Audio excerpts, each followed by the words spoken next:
Though it were yesterday, she recalled the afternoon he'd arrived, and more. She remembered the beginning of it all. Chapter 1. In the skies above North Texas, Sunday, March 9th, 1941. It had been dubbed the Dance of Death.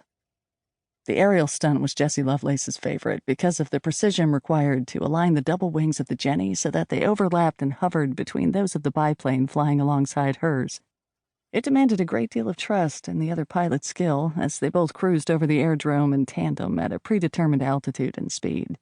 It also necessitated an exorbitant amount of concentration not to crash into the other aircraft, sending both barreling toward Earth, where the flyers might not only fail to survive but could take with them a few of the gathered spectators who had each paid $1 to be thrilled by the daring exploits of the two women aviators. Focusing on the task made it impossible to drift into thoughts regarding the men in her life who had recently betrayed her.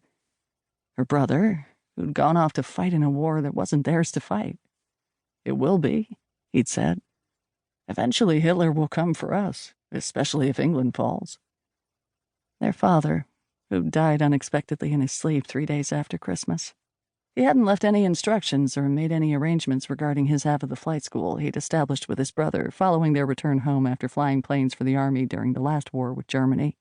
As a result, Uncle Joe wanted to abandon the business, sell the whole kit and caboodle, and find employment elsewhere.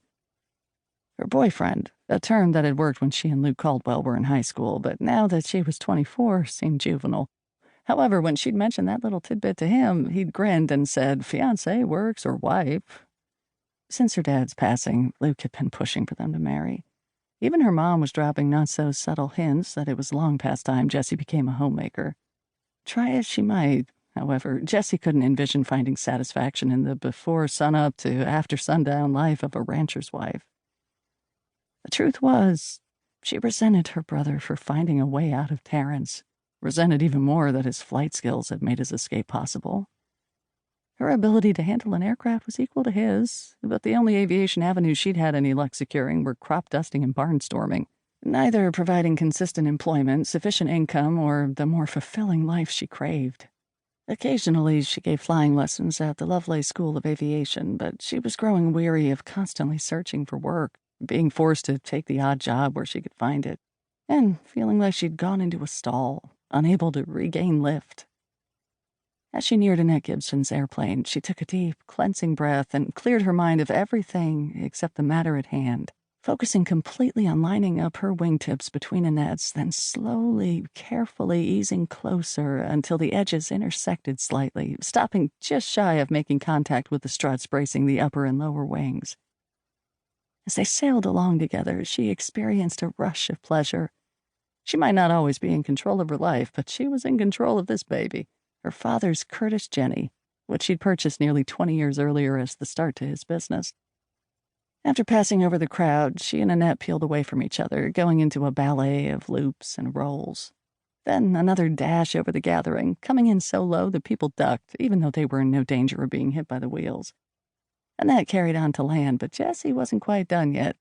She considered being a daredevil in the sky to be an art form, taking a wide blue canvas and painting images over it that those who viewed the creation, no matter how briefly, would never forget. Although recently she'd begun losing her enthusiasm for barnstorming. People were less impressed with stunts and more interested in witnessing a fiery catastrophe. Still, she was determined to give them a show that would take their breath away. She opened the throttle and pushed the stick forward, using gravity to accelerate. When she was satisfied with the momentum she'd gained, she pulled back on the stick, lifting the nose until the aircraft was practically standing on its tail, and then continuing over until she was flying upside down. After several seconds, she rolled upright and soared a good distance away from the fallow field. Banking wide and heading back, she determined she'd allowed plenty of room for landing. The Jenny wasn't without its design flaws, one of them being its absence of brakes. Once her wheels touched the ground, she reduced the throttle and taxied toward her destination. When she was close enough, she cut off the mixture control to stop the engine, coasted to a stop, and shut off the mags. She removed her tinted goggles and leather helmet, then combed her fingers through her mahogany curls. While in high school, she'd chopped off her shoulder-length waves as a tribute to Amelia Earhart. After her idol had made her